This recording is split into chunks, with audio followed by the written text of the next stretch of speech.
What is good, everybody, and welcome to another episode of Alamo Dome Audible, long overdue.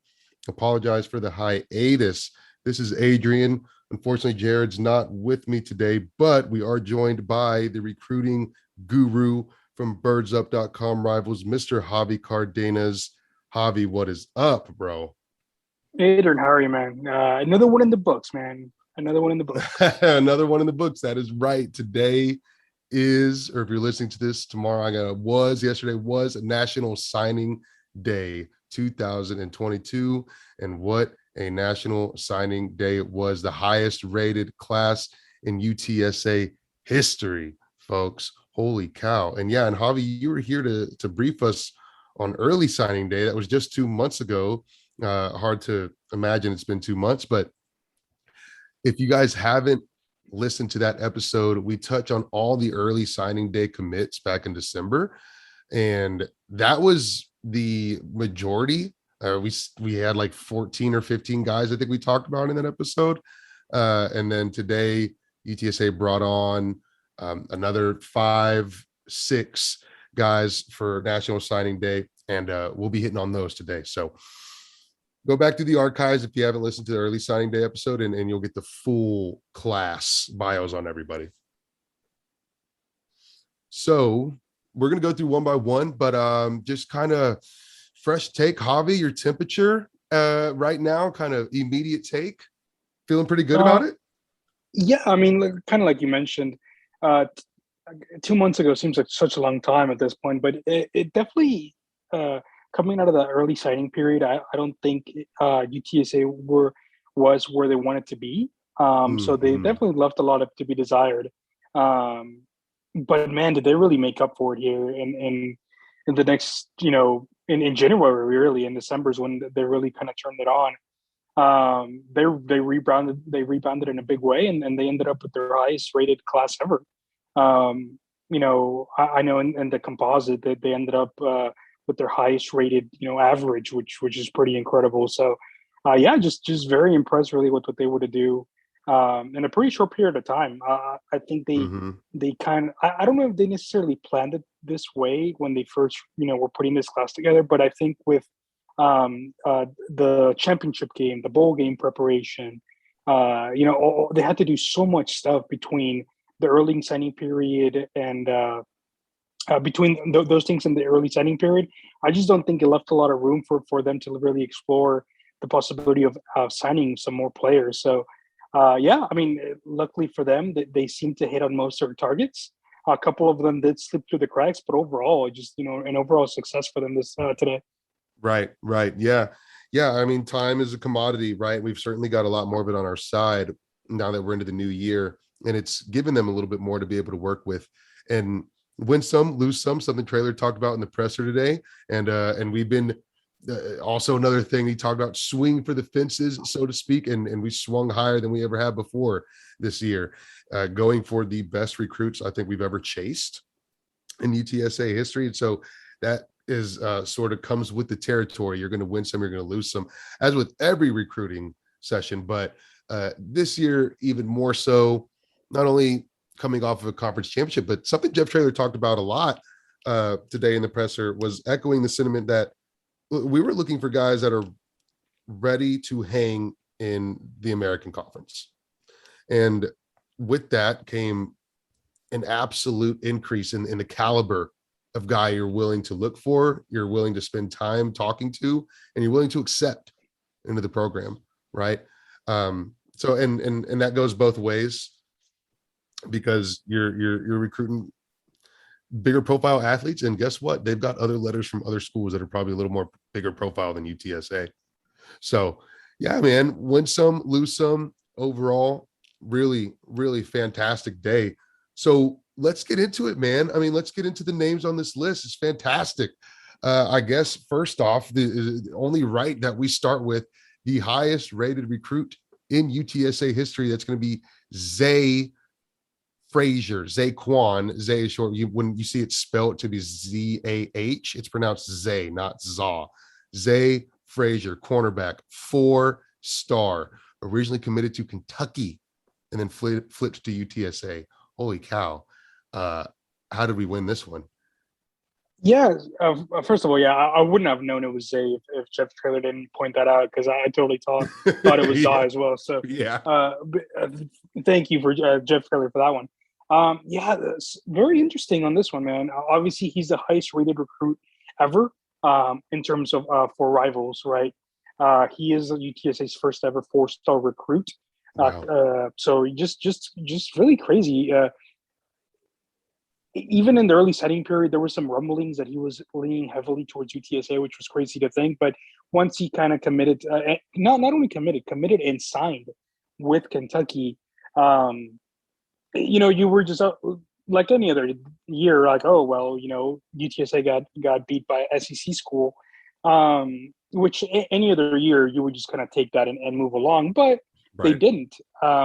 There were some interesting things that supposedly happened there between Frazier and Kentucky. Supposedly, some things were promised, offered, if you will. Can't really independently confirm that, but that's kind of some of the rumors that were floating around there. Is that Kentucky promised him, offered him a couple things that did not come true. So Mm, he requested to be let out of his letter of intent, mm, and then that's when UTSA kind of were contacted by him again, and they were always willing to take him. And by all accounts, it appears that he was going to go to UTSA over Utah and Mississippi State if that didn't happen. So the UTSA was still in line to beat a Pac-12 and an SEC school for his services, but so that's incredible as it is. Even more incredible is that they got a guy to request a release from a letter of intent and then actually sign with them. Now he will not join the team until the summertime, so there is a little bit of concern. I would say they're going to have to monitor his status, making sure he's still going to be, even though he signed. We kind of saw what that means, right? He can still be technically released from a letter of intent if he requested it. So he could still be, request UTSA to let him off right. so he can join another program. So it's definitely something to monitor there. But he seems very, very, bought into the program and what Jeff Traylor is doing at UTSA. But it's always something to monitor, right? With these type of recruits, he's a 4-star for a reason. So I'm sure more teams will be looking for his services, even though he's technically signed. It's a crazy time now, so you can't really, you know, expect any player to just join your team or stay in your team, honestly. A So thousand it's going to be percent. interesting for sure. 1,000%. We've heard that, right? I mean, and these two are like a perfect example. It seems there's been a bit of a tumultuous relationship between Zay Frazier and UTSA, right? Because there was this it seemed like a committed thing. We talked about how Jeff Traylor was just sort of out of it on early signing day. There was a general maybe not disappointment, but a room for improvement sort of tone that was echoing over the staff and over Jeff Traylor on that early signing day presser. He addressed that today. He was like, yeah, I was looking down and in the dumps on early sign day, and it was because we lost Zay to Kentucky. I mean, I was sure that we had him and then we lost him. He actually talked about that in today's presser. And sure enough, had him, lost him, got him back, right? And then he has another echo sentiment similar to that, where he talks about going for these higher caliber recruits. You commit to them, they commit to you, but when they back out at the last second, it can leave you with a hole to fill, right? And can really mess up plans as far as recruiting goes. And so we've seen a little bit of all of those issues sort of play out here between these two. And so it's crazy. Yeah, nothing's guaranteed, especially when he's got to wait all the way until summer to make it onto campus. So it's a very volatile sort of relationship with these recruits until they're actually here. We're not married until we're here, as Jeff Traylor likes to put it. And so with Zay, this is a JUCO guy. He was I think rivals had him as the number 3 JUCO in the nation. With him going the JUCO route, uh, was that something that was an off the field issue? Him going JUCO out of high school, or was it something else? No, I think it was a great thing, like it is with a bunch of kids. Yeah, yeah, He just decided he probably didn't have the grades to qualify, and I think it served him, right? Like some kids aren't quite ready to or aren't developed yet, right? So Zay's a perfect example of a kid that went JUCO and then his stock exploded because of it. So I think he benefited actually from going to that JUCO route. So every case is different, but he's definitely one of the ones where uh, it definitely served him to go to the JUCO route so he can have his stock explode even more because he was a pretty lanky kid coming out of high school. It looks like so. Yeah, I True. mean Yeah. he's gonna step in right away and probably start. There's no way, you're a high 3-star 4-star guy and don't come in and start in a team like UTSA. So he's going to replace Tariq Woolen right away. So Right away. UTSA is definitely lucky here that they're not going to miss a step here. I'm Yeah. sure there'll be an adjustment period of sorts, but he should fill in perfectly here in Conference USA. Yeah, absolutely. That is without a doubt the plan for Frazier. If he gets here, no interruptions, no issues, he steps into Tyreek's shoes immediately and fills that void, no doubt. And that said, I'm maybe a couple of steps back from what Tyreek's output was this last year, but probably not too many. Right. I mean, he's got to develop. I think he's still got some size to put on 6'4". He's still only clocking in at 180. So that lankiness is still there. I'm sure once he gets on the Philo program, get a little bit girthier, but the dude is a stud, man. He's a stud, and he'll be able to hang at least with the mid tier Conference USA receivers, I think, pretty well. So, yeah, huge win, Zay Frazier. Next on the list, we've got Vinley Tatafu, offensive lineman, 3-star, also a JUCO from Independence, Kansas. Is he a guard or a tackle, Javi? He's good. He's going to be an interior lineman for sure. I don't think he will be a center, although I'm sure he could play that role. But he's definitely going to be filling one of those guard spots. I don't know. He is ranked pretty highly, but with the guys that UTSA has coming back, he might not start right away. Sure. Uh, with Davis and Maka and Haynes coming back, he might not start right away. So at the very least, he will provide some excellent depth there in the interior. So definitely something UTSA needed, as we kind of seen over the last, well, I would say a few years, but always. Depth of the offensive line so critical when you want to make a deep run for a championship. So getting a guy like this is going to do wonders. If he doesn't start this year, I'm sure he'll start his last year. So yeah, he's going to get a guy that's going to contribute, that's going to be critical, and a guy that I'm sure has a relationship with Maka. They both went to Independence Community College, so Right. they might have crossed paths there. So yeah, I'm sure all that helped, and it's a guy that's going to contribute. Maybe not right away, but will provide that depth that is needed to make a deep run in Conference USA. Yeah, Independence looked familiar to me. I was going to ask you if there was an Independence pipeline being built out here on the offensive line. It certainly looks like it. But yeah, I mean, the dude's a hoss, 320. I definitely see him filling out a depth role, being one of those guys in the rotation, pretty involved this season. And is it the same case? So he's got 2 years of eligibility. And what about Zay Frazier's eligibility? Is it 3?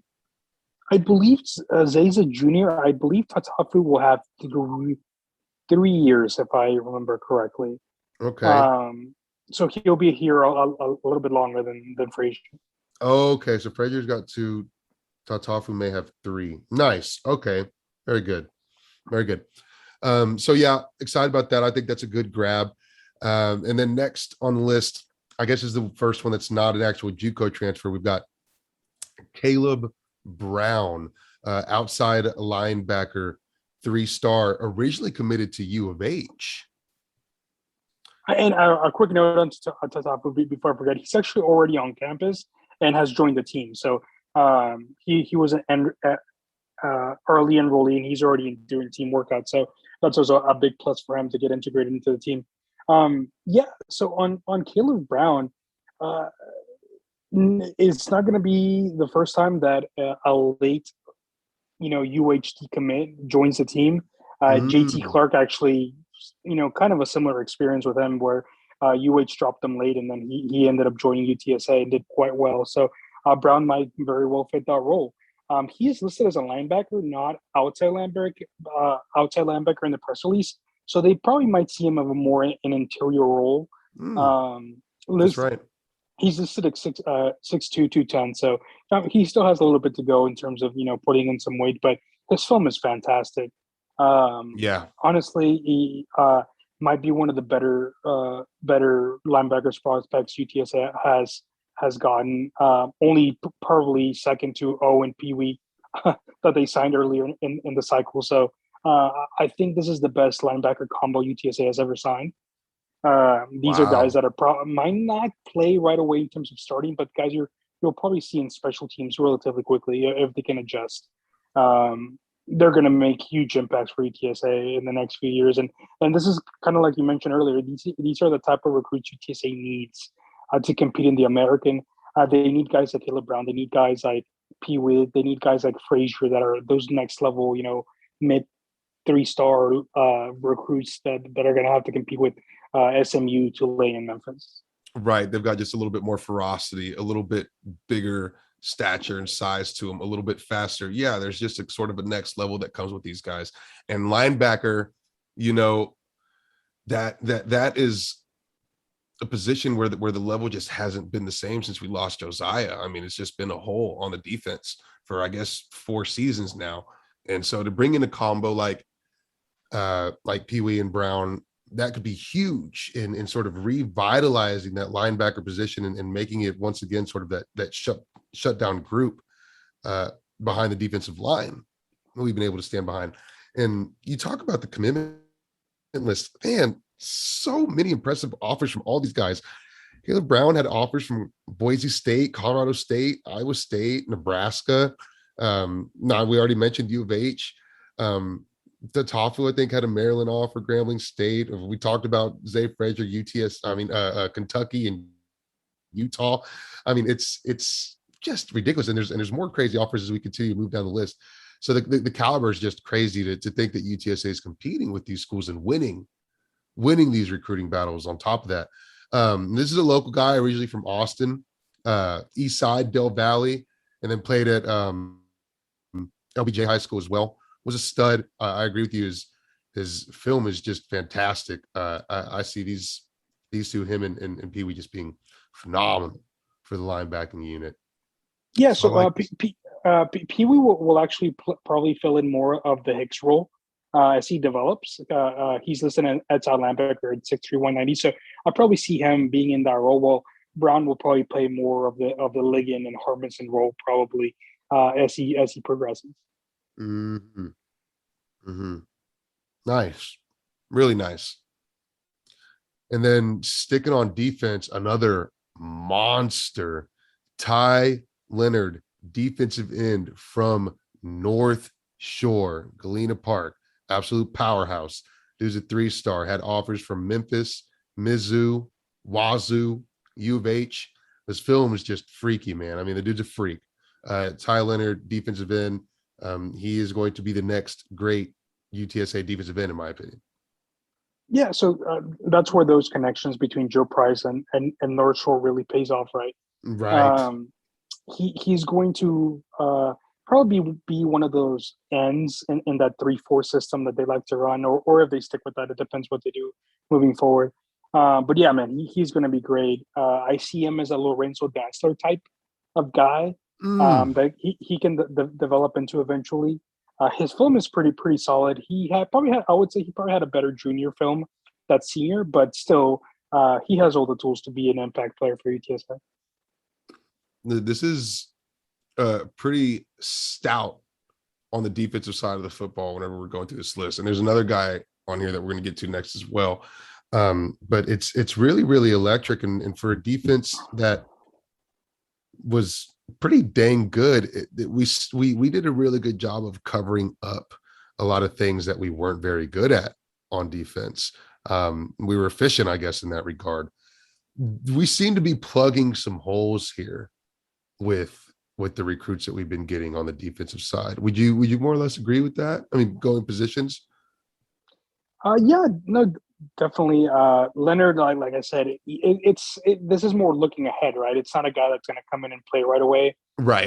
But yeah, if you look down the line, they're going to need someone of his size, and talent to fill in once those upperclassmen start leaving. So Yeah, it's definitely it fills a need. It fills a hole.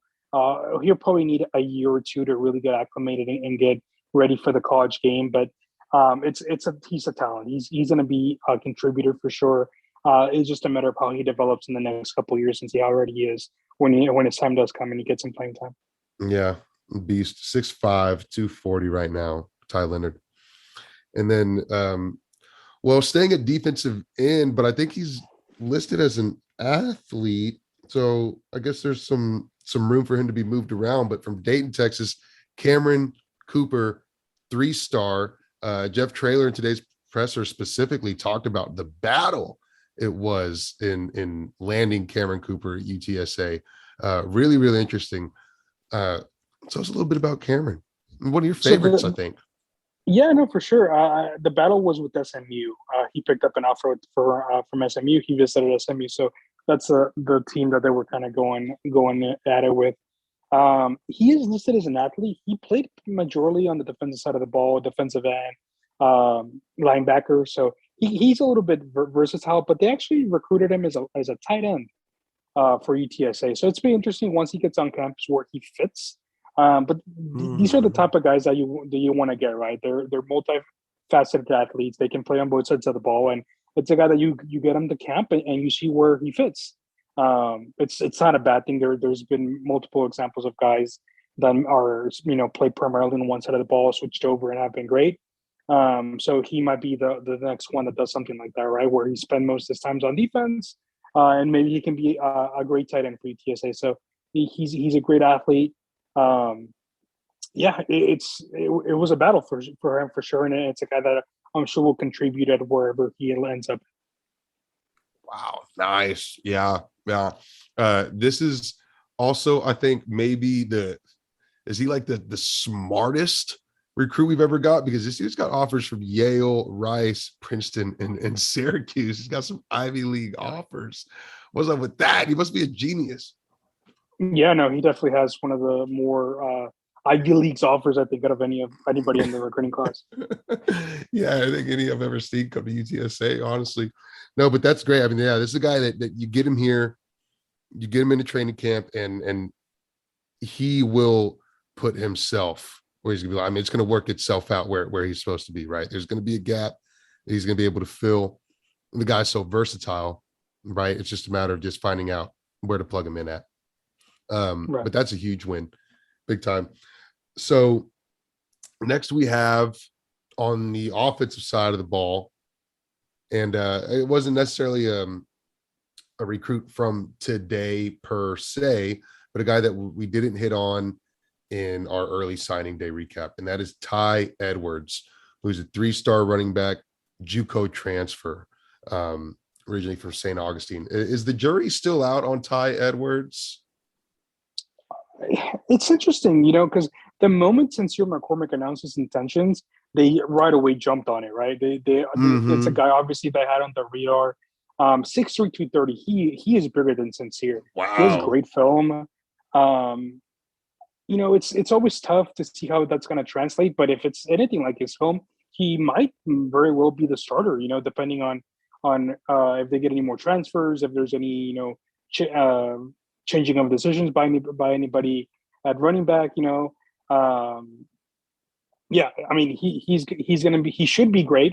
We can't really say, but once he gets into camp, I would not be surprised if he's your starter for next year. At that size, he's going to be probably one of the more imposing running backs in the conference. He was pretty fierce in JUCO. He was first team in JUCO All-American, and he was a championship game MVP as well. So pretty stout. And what is his eligibility like? He's got a couple seasons. Yeah, he will have 2 seasons left.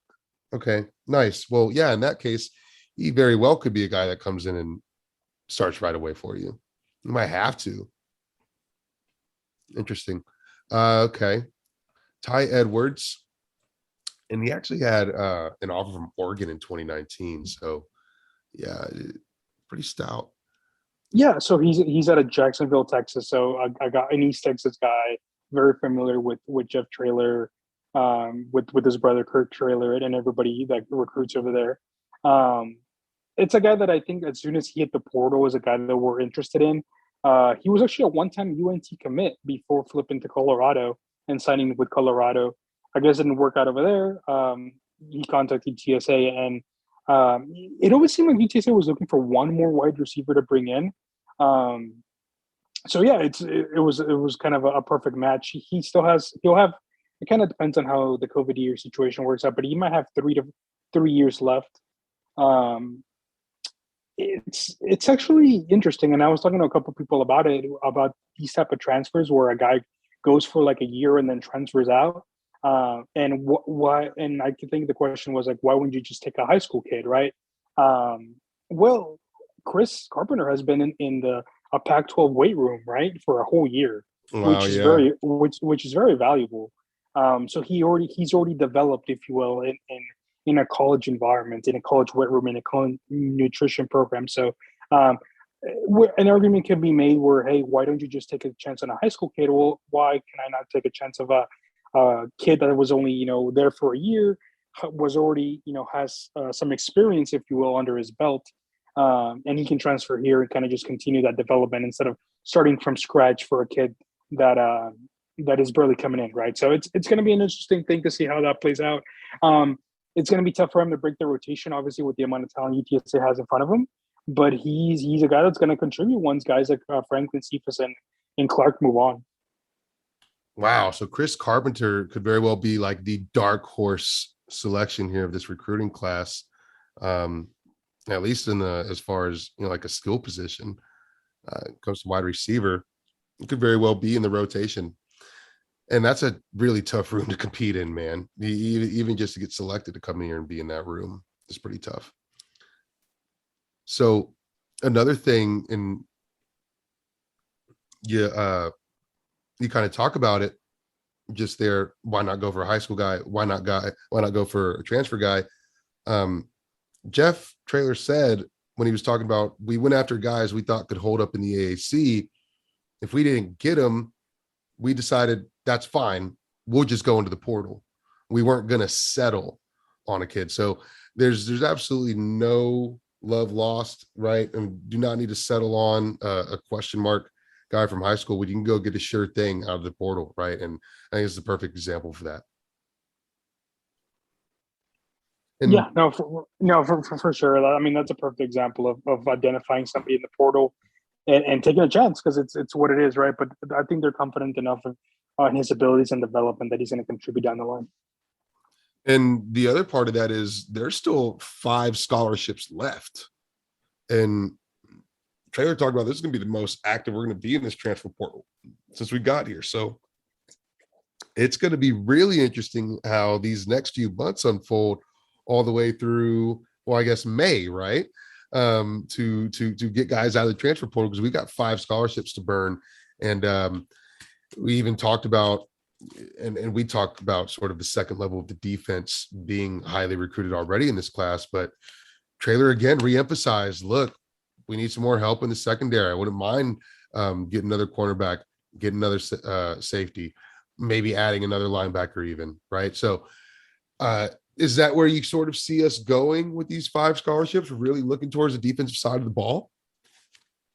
I think definitely quarterback, safety, linebacker, and then offensive tackle are probably going to be your 4 needs there. And then I think the last one will be up in the air to see if maybe they can get the best player available by the time fall camps comes around. But I think for sure those 4 positions are what they're going to be looking for in the portal. Yeah, I would agree with that. When it comes to massive recruiting wins, I think it's safe to say Zay Frazier, Ty Leonard, Cameron Cooper, the pretty insane wins, right? I mean, we swung above our weight class and we got it, right? We hit those. Would you say any other significant wins, maybe from the even going back to the early signing day guys, but they just had really impressive offer lists, but UTSA ended up being the one to get the signature? I think Frazier obviously will be your number one just because you beat out literally been an SEC school An for our SEC services. school. I think Cooper is important because they went up head to head with the future conference mate. So there's definitely some importance there. Yeah. O and P, we had some great good offers as well. Um, Houston Thomas, I think they beat Memphis out for him. Yep. So there's a couple guys there for sure that maybe it's not the biggest offers or Power Five offers, but they're against teams that you're going to be competing against in the near future. So always when you see an offer list, always look for those type of teams, right? The teams you want to be, not necessarily the Power Five teams. That's always important. Maybe those aren't real offers, but more so look for those ACC teams. AAC team, sorry, that are going to compete against UTSA in the future. Those are really the offer list you want to look at. If you see a bunch of those teams that offered at some point or another, you're probably in the right track in the type of recruit you want to be getting. Yeah, that's a hell of a point. Yeah, to beat out not a current conference foe, but a future conference foe in SMU for Cameron Cooper, that's absolutely massive, right? Uh, Especially when you consider in-state future conference foe. I mean, it's just huge. I love that. So, okay, those are great wins. We talk about you win some, you lose some. Who were the big losses that we had? There was actually, I think there was one quote that Traylor had. He said, "A couple kids change your mind on us very late, suddenly, shockingly." Who who is he talking about when he talks about he's shocked whenever some kids change their mind on him? Yeah, there was a few. I mean, I think the one he's specifically referring to is Ahmad Moses, Mm, um, out of Mansfield. He was committed to UTSA, and I think it probably happened last night. He decided he was going to sign with SMU, so that was a big one. I think Jared talked about him in the earlier pod. yep. He was probably one of the better safety recruits UTSA was going to sign. But yeah, I mean, for whatever reason, he decided to go to SMU. So that one's going to hurt a little bit, but it does, give them some more flexibility in the summer. They're going to get the scholarship back, and it's part of the five that they'll get. So,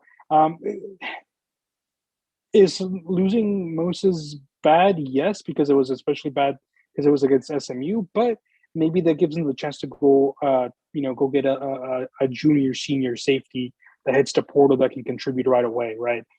Moses might not have been able to play right away. So there's good and bad there. It's really how you want to look at it. But it's definitely a guy that you wanted to get. He that was a very talented player. Right. That was probably going to do great for UTSA. Another guy, David Johnson was an interesting one. He was a gray shirt offer. He ended up signing with Washington State as a defensive back. That one was a little bit odd. So I'm sure they saw something on in his film that they wanted to sign him. So he was going to be a great fit for UTSA. Ended up signing for Washington State. There's really not much you can do there. Yeah, he was the receiver from Hooks, right? And Yeah, we talked about him in early signing day. I thought we were pretty sure that he was already here, almost even. yeah. It was interesting. I mean, but at the end of the day, good for him, right? Instead of getting a gray shirt, hopefully it's a full scholarship from Washington State. Can't beat that. Yeah, another one, Trot Thomas. He was an outside linebacker out of Independence as well, community college. He ended up signing with Temple. No, not a huge shocker there. He's out of the Maryland area, so I'm sure it's something where he just wanted to be close to home. So can't really fault anybody for wanting to do that. There was a little bit of rumblings of Kentrell Webb, a defensive back that ended up signing with Tulane. That one was kind of news to me a little bit, but supposedly some Tulane people were saying that UTSA put the press on at the 11th hour. I'm sure once they heard Moses was moving on, they wanted to see if they could get somebody that they liked. Unfortunately, they weren't able to swing that last minute. Um, and then lastly, which is I guess kind of relatively new news is that outside linebacker Tyron Brown, who was the Baylor transfer, is not going to be joining the team after all, due to some Oh personal yeah. issues. So, yeah, I mean, just like you said, you win some, you lose some. Overall, even though these are losses, you can't really, it shouldn't bring anything down. This is still the best class UTSA has put together. But if they would have signed all these guys, I'm sure it would have been a home run. But it's still the best. So these guys just would have been some of the cherries on top for sure. Right. It's like it's the context of the loss, right? Like you just said it perfectly, the cherry on top, these guys. But it's not like we lost anyone to UNT. It's not like we lost anyone to, Rice, Louisiana Tech. We didn't lose guys to our direct foes competition where it really stings, where it really hurts. One of those where UTSA should have got that guy, but they didn't, to a lesser or a lateral school, right? For the most part, it seems like, one of those situations where we were swinging for the fences, punching a little bit out of our league, and just didn't quite land those, didn't get all of those pipe dreams that we wanted to. But I mean, just, context wise, these aren't necessarily stinging losses. It's just, oh man, that sure would have been nice. But, it's really not that bad in the grand scheme of things. We talk about the rich people problems, kind of what it seems like. Yeah, no, for sure. I mean, Moses does sting. That one should hurt, especially because the second time they've done this to UTSA in one cycle. So that's something to monitor as you head into 23, right? Because the first one was Trey Fit, I believe was his name. I'm getting confused with his brother, who's a 23 guy. He also picked SMU over UTSA. So as long as it doesn't become a pattern, right, is what and we got there. we got one over them in Cameron Cooper, so they're up 2-1. Correct. Okay. Yeah, Oh, it's like, again, it's something to monitor. It's going to be UTSA's primary recruiting rival for the foreseeable future, unless UNT kind of picks it up, which they're battling out with like FCS schools. So hopefully they pick it up a little bit, I guess. But yeah, no, that one stings. But overall, like I said, you can you can win them all. So you gotta take what you get and move on to the 23 class and hope it doesn't happen to you again. Yeah, no, beautiful. I think overall those losses aren't too bad. So I want to get your overall thoughts. I want to get your top 5, but before we get into that, let's take a little cumbia break and dance a little bit, stretch a little bit.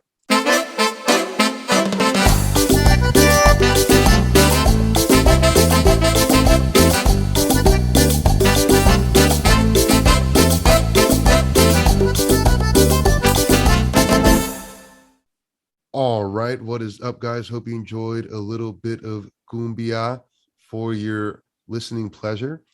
Also want to give out some shout outs here. Of course, got to give a shout out to all of our Patreon subscribers. Thank you so much for supporting and tuning into the podcast, guys. I know we've been a little bit slow on the content, but it is coming. Domies are coming. Please stay tuned for that. We've got a couple of new Patreons since our last recording. That's Braden Nieves and BJ Secula. What's up, guys? And then always shout out to our big money donors, Maddie Ben Tovar, Rick Cortez of Rowdy Road Grillers, Zach Espericueta of the San Antonio Podcast Network. Be sure to subscribe and listen there. And our board of trustees, Digitique, John Outwell, Lino Perez of Los Dos Rowdies Tailgating, and Gary and Ruben representing the UTSA Bird Gang Tailgate. What up? So, Javi, I want to get our overall thoughts. Yes, it is the highest rated class in history. Yes, it is the highest average grade per recruit in Conference USA. But I want to know overall, are we satisfied with this class? This is a big, tremendous success for this class. Can we quantify here how we've done? Yeah, no, I mean, there's no doubt about it. This is definitely the best class UT has signed. But let's put it into perspective, right? I mean, this is a team that's moving into a bigger conference in 2023, hopefully. So, a class like this puts you, I believe, 4th or 5th in the new American with all the new teams in there, right? So it's fantastic for right now, but it's something that should be the norm now, right? So it should be this and up, right, to stay in the top half of the conference. So while it's the best class now, this needs to be the norm for UTSA moving forward. So the 23 class needs to be better than this if they want to continue to compete, right? So while it's great now, once you put it into proper context, like I said, it's really a top 5 class in the new American. So it just kind of goes to show you the difference in talent in that league, even without teams like Houston and Cincinnati. It's going to have to change. The standard is going to have to change. And hopefully, the 23 class is even better than this one, which will be tough because this one was so great. But right. I think Jeff Traylor and his staff knows that. And they know that they only need to get better from here. No doubt. This is the bar. This is the average now. Like, yes, we can be super, super excited about it, but also we need to expect it at the same time. And we can do both of those things. But yes, this should be the expectation. And, our early signing day episode, you were hinting, Javi, that we had some big, big bullets in the chamber, right? And sure enough, they came to fruition. We really, really improved off of that initial early signing day. I mean, we had quite the list of names, quantity wise, but we kind of went through them. A couple of them had a few things to really gloat about and parade, but jury was out on a lot of the guys still too. You look at the list of guys that was brought in today, the quality is without question there. I mean, these are big time recruits that we brought in today. A couple of huge wins. And when I think about it, I look at it and I think, okay, three different grades, right? A home run or stud, solid / contributor, right? And then the guys that the jury is still out on, room to improve. And when I look at the whole list here, I mean, home run or stud, or at least a pretty solid contributor for most of these guys. I mean, the jury is still out on maybe 3 or 4, maybe 5. But when I go through the list, it looks like all of them are going to be at least solid contributors on this team at some point in the future. Yeah, it's going to be a lot of it will be on development, which I think Jeff Traylor and his staff are quite good at. But they have the highest floor, if you will, of any class ATA has had. So even if they don't work out, these are still very high floor players that might not, even if they don't develop fully to their potential, are guys that are still a higher level athlete with higher level floors than any other recruits that they've brought in the past.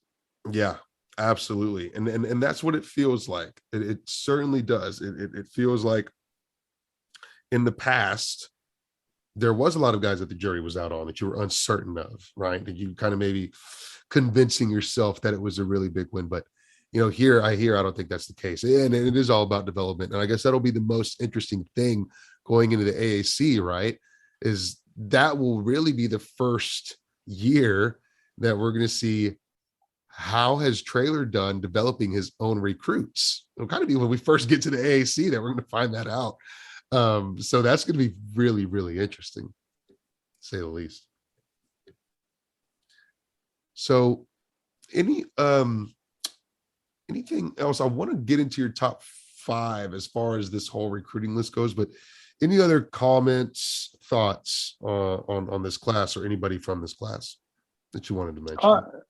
No, I mean, I think I'll get a little bit into it when I list my top 5, but like I mentioned, I think the 2023 class has the potential to be better than this one, which is obviously a high bar already, right? But as good as this class can be, I think the 2023 class will be even better. So it's great now, but it's definitely like you mentioned, it's time to reset the standard a little bit and expect this from UTSA if they want to compete, right? And with the resources they have, with Jeff Traylor signing his extension, it's something that can be expected, I think. And I think they're already off to a strong start, right, with the commits for 23. So it starts all over again. That's the cool thing about college recruiting, right? That literally tomorrow it starts over. So it's great. It's that's why it's so fun to follow year in and year out. We've already started to sow some of those 2023 seeds, is what you're saying. Oh yeah. Oh yeah. Nice. Okay, so then give it to us. What is Javi's top 5 from the 2022 recruiting class? Who are going to be the home run breakout studs, the next recognizable faces for UTSA? I think number 1 for me is going to be Owen Pee Wee at the outside linebacker spot. He is probably the best linebacker UTS ever signed, either inside or outside. You're really excited about Owen Pee Wee. Oh yeah, no, that definitely. I think he was awarded a 4th star by 24/7 late yesterday, I believe, or sometime last week. I'm not too sure when they did it, but they assigned him a 4-star. I will admit he's criminally underrated by rivals. I'm not exactly sure how he slipped through the evaluation period there. But Wow. Pee Wee's going to be great for UTSA. Number two is going to be Zay Frazier. Um, it's really nothing more that needs to be said about him, right? He has the size, he has the length, everything you want in a lockdown corner like Woolen was. He's going to be able to step in and start for UTSA right away. Number three is going to be Cam Cooper. His versatility. I think he'll probably end up on the offensive side of the ball if I had to guess. I think he will do quite well there once he gets acclimated to that position.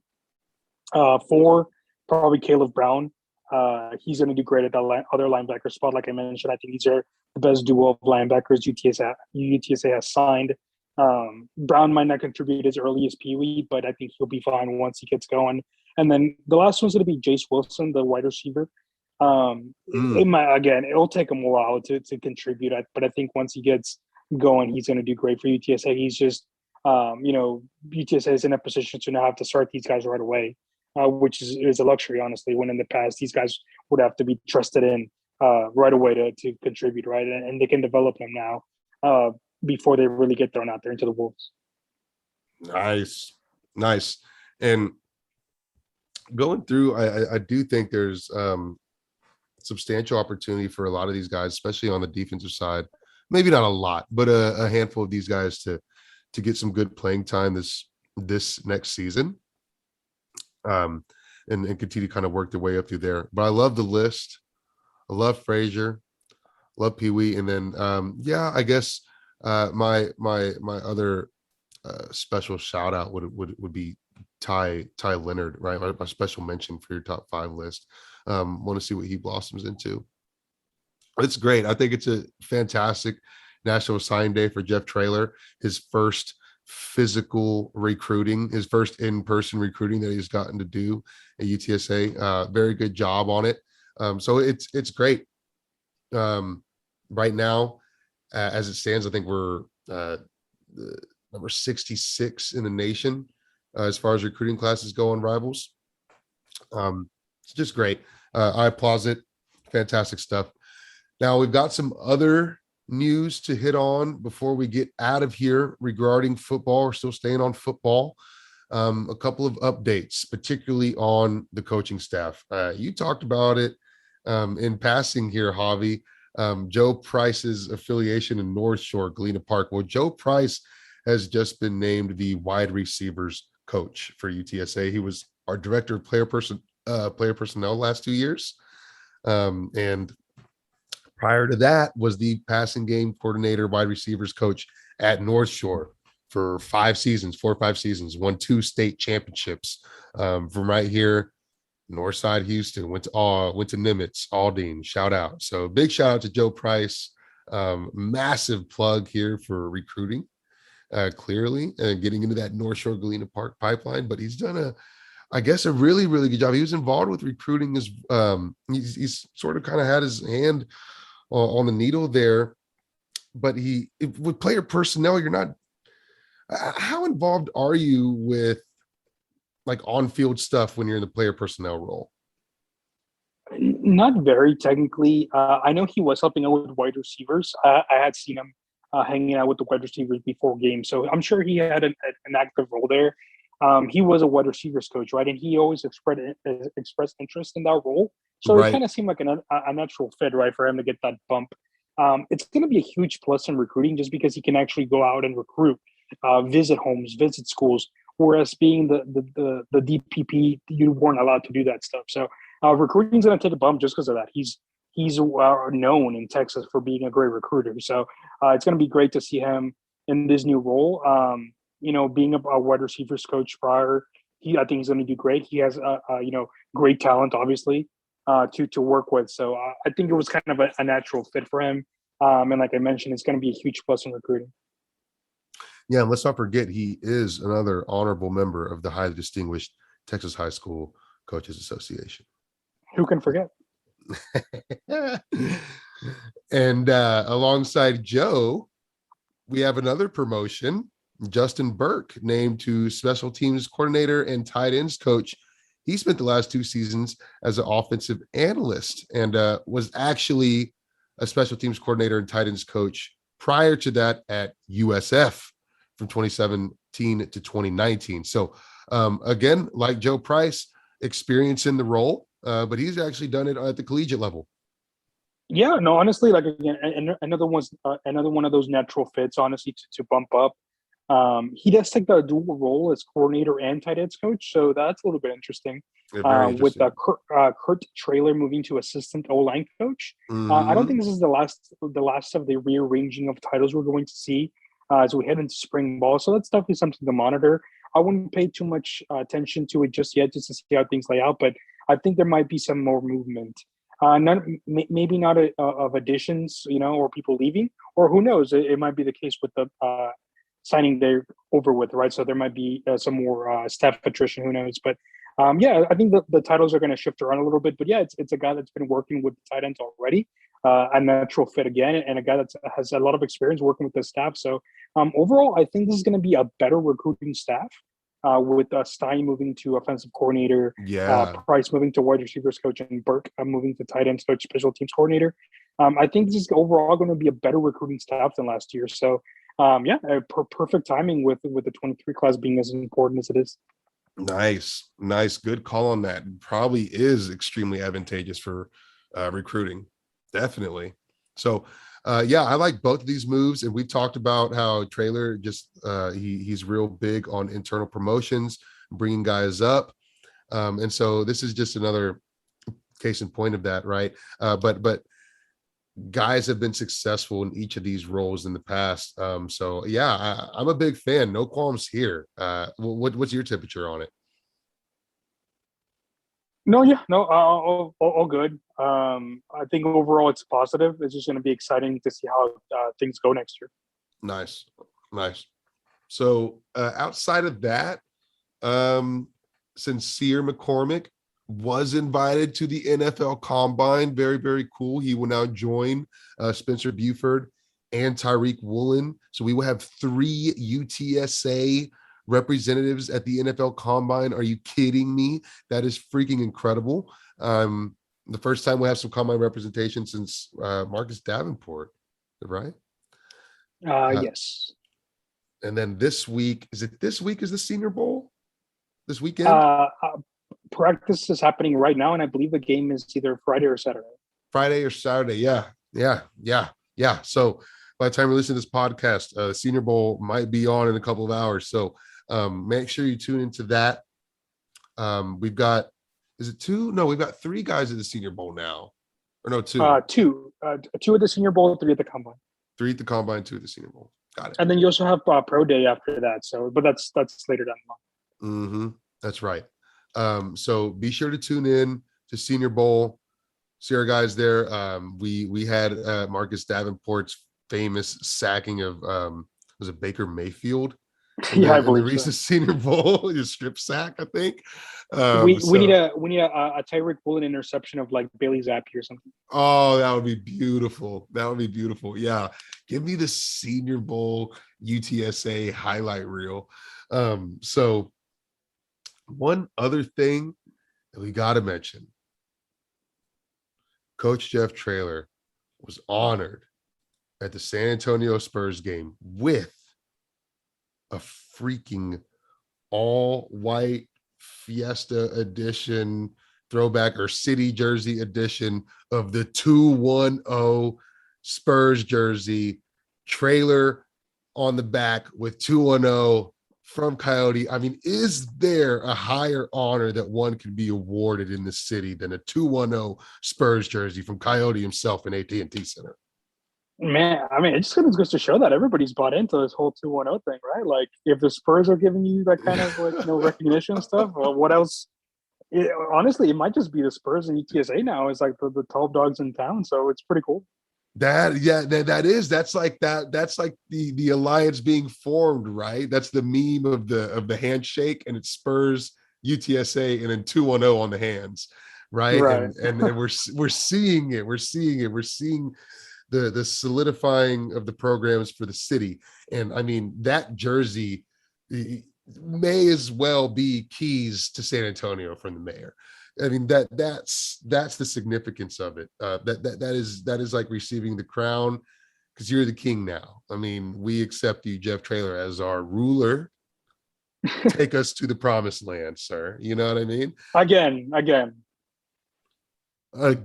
yes. Keep us at the promised land, right? Keep us at the promised land, because we can still be title town even though the Spurs aren't getting them. UTSA is. So just incredible. If you haven't seen that, you need to see it, because it's I magical, think man. the football account put a little video of it. Mhm. If I'm remembering correctly. Yeah, it's on their Twitter. That's right. That's right. So just tremendous recognition for Coach Traylor and UTSA football, starting to get our respect in the city of 210, baby. So excited about that. But I think that's about all the topics I had to hit. Javi, thank you so very much for joining me to talk a little more recruiting once again for your umpteenth appearance on the Alamo Auto podcast. I very, very much appreciate it, sir. I know the listeners very, very much appreciate your recruiting knowledge. No, I appreciate you guys having me on. It's always a pleasure talking to you guys about this kind of stuff. So hopefully we can do it again sometime. Yeah, absolutely. We will, sir, very soon. And everybody bundle up, stay warm, stay safe. Make sure you got some fuel for the generators, because it's getting cold this weekend. And download the podcast episode before you lose power and Wi-Fi, so that way you can still listen to this when the freeze comes. Yeah. Oh man. Cool. Later, guys.